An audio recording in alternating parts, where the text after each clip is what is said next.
Real Nerds is a proud partner of the Denver Podcast Network.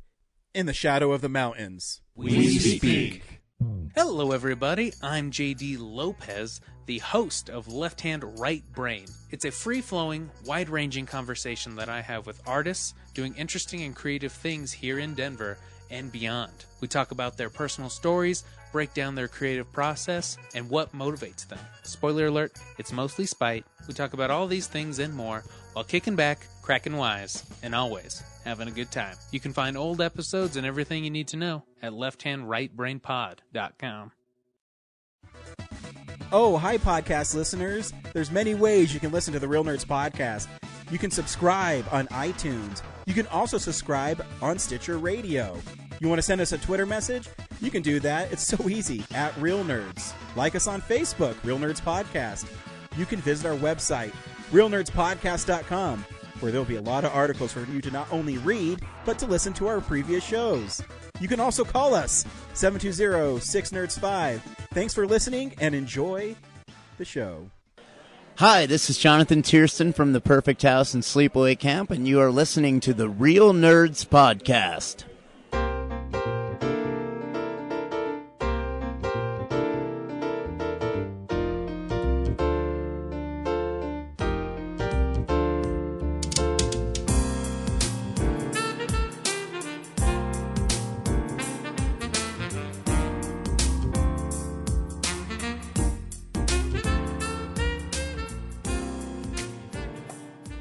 Welcome to another Real Nerds Podcast interview from Denver Pop Culture Con 2019.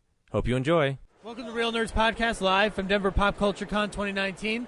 I'm joined here by Ernest and Hunter. Yeah. How y'all Say doing? Hi to the listening audience. Hello, listening audience. What's popping with y'all? How you guys enjoying the con so far? Oh, I'm loving it. Loving every little bit of it. They've been sapping all the money out of my wallet, so I mean, like, I like it. You know, it's cool. This is my first time coming. The flow of commerce keeps coming on through these merchant mesas right here that we possess ourselves in.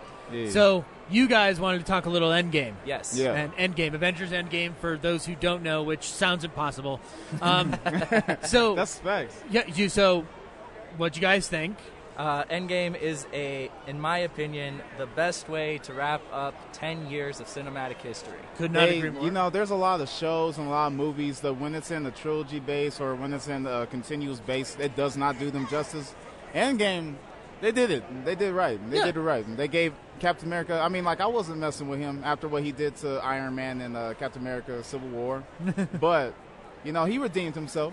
Yeah. So, and he got to live his little 70 years as, you know, a regular person, which is what he always wanted. So, that's all he needed. One of the beautiful things about Civil War, I felt, was that both were right and both were wrong. So, we're both kind of seeing two fractured people separate by the very end of it.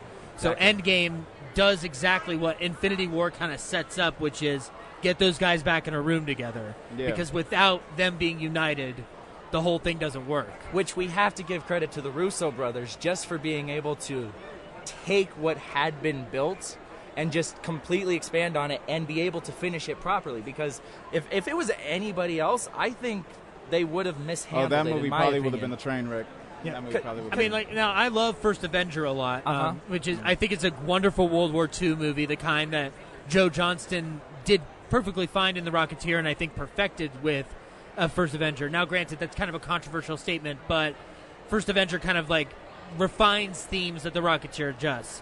So when you get the Russo brothers in for Winter Soldier, I wasn't expecting much, and then he kind of blows you out of the water with the way they're basically treating it as the episodic storytelling it should be, while keeping a contained cinematic feel to it. And Endgame certainly feels that way. It's an epic. Mm-hmm. Like, it's not it's not defined by a genre so much as by like an event scale. So, I mean, what were your favorite moments in that film? Because there's so many to go through. Oh, exactly. So many. Like when Tony got to see his father back when they traveled back in time and have that sort of closure. And he figured out, like, the man that his father is. He didn't know, pretty much. Like, when he was a kid growing up, he had his moments with his dad, but he didn't really know who his dad was. But when he got to have that closure and ask him and see how much he would, like, actually love him in the future, it was like, damn, that shit hurt. It's a wonderful moment. I think it encapsulates a lot of Tony's character, and it gives a lot of... I think Robert Downey Jr. is, like, he's been properly getting praise, and I think it needs to be taken further because he he gives one of the most solid acting performances of the year. Man. I know by doing the same thing he's been doing for the past 10 years, but it's refined. It feels fresh. It's a different take on him because he now has a kid. Yeah. That providing that 5-year gap. Especially with the whole character arc. It's Like, like- if we look back from the first Iron Man and see, like, the character build. of just him, like, because I personally love this because it's like me, until Avengers. Yeah. And then suddenly it's like, Wait, until Infinity War, really. Because he had Peter. yeah.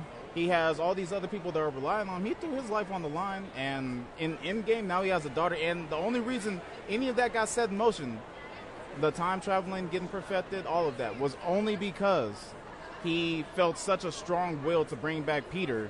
Yeah. And he's like, you know what, I owe it to him because he had so much faith into me. And, you know, he was not that same person in the first movie. Nope. Yeah.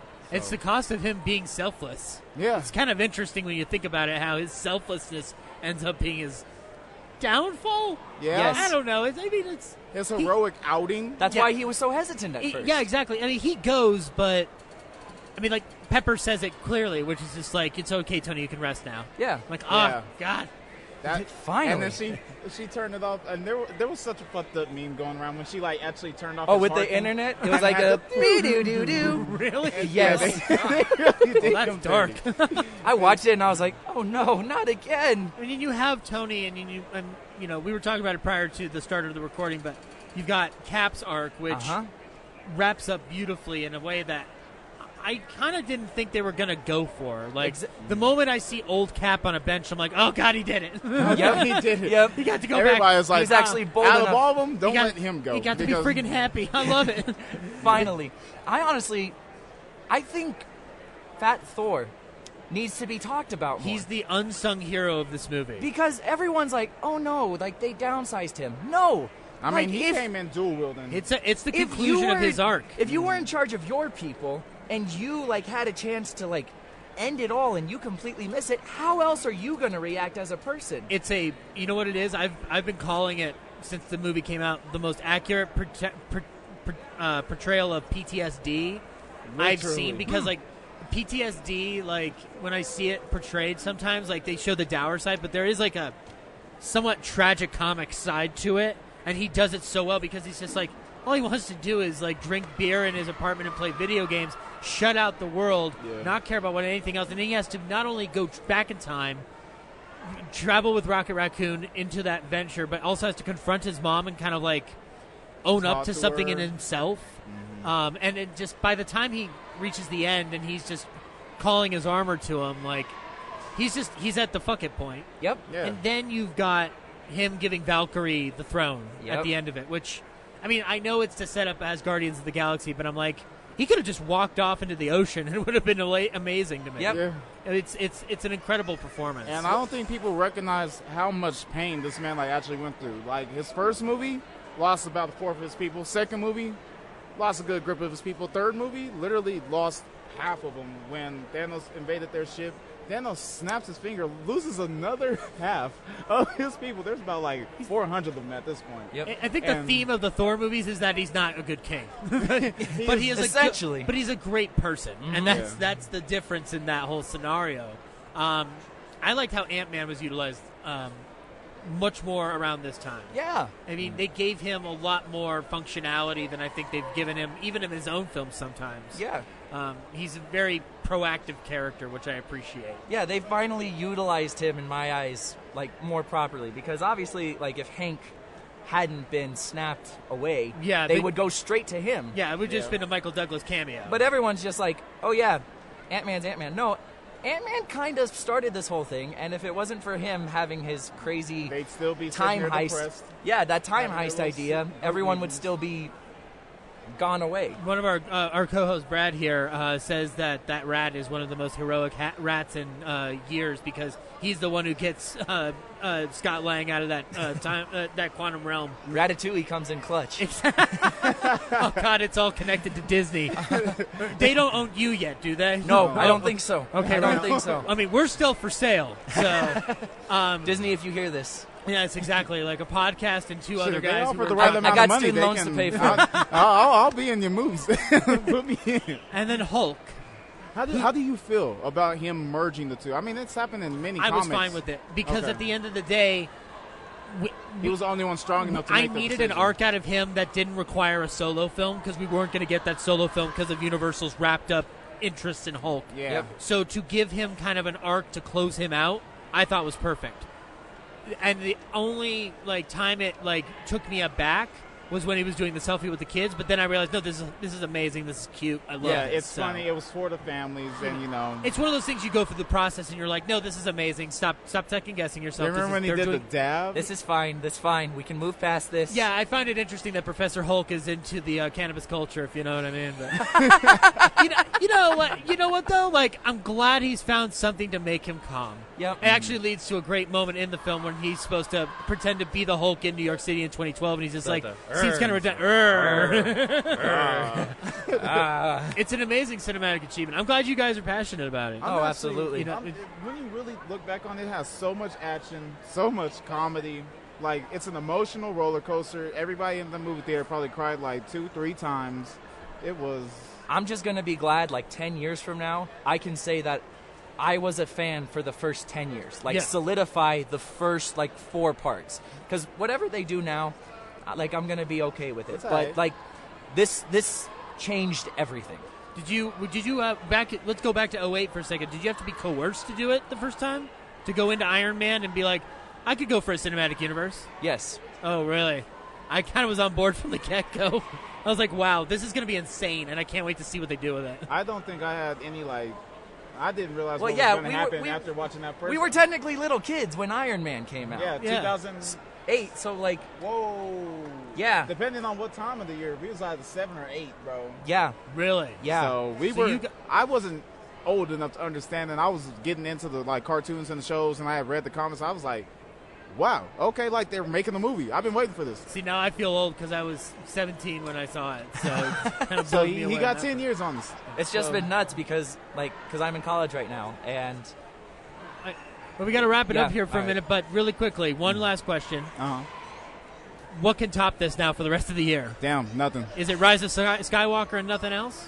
I don't even I have think- hope in Rise of Skywalker. I don't think it's going to do it. I think when it comes to superhero films or just sci-fi films in general, Endgame's going to take the cake. Right on. The Secret Life of Pets 2. Oh, shut up! All right, we're cutting it. All right, that's been Real Nerds Podcast live from Denver Pop Culture Con 2019 with Ernest and Hunter. Woohoo! Thank you, gentlemen, for talking about a fun movie. This has been another Real Nerds Podcast interview from Denver Pop Culture Con 2019. See you next year.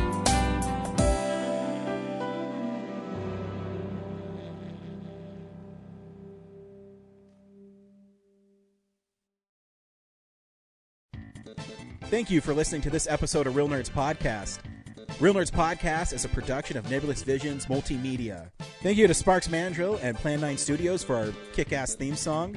Also, if you're in the Denver area and you're looking for a cool place to see movies, we see them at the Alamo Draft House in Littleton and now also in Sloan's Lake. Thank you to Colorado Coins, Cards, and Comics for supplying us with all our comic needs, especially you, Andrew. You know who you are. And a big shout out to James's mom. I'm giving you an electronic hug that you can feel through the airwaves. Thanks for listening, and have a nice day.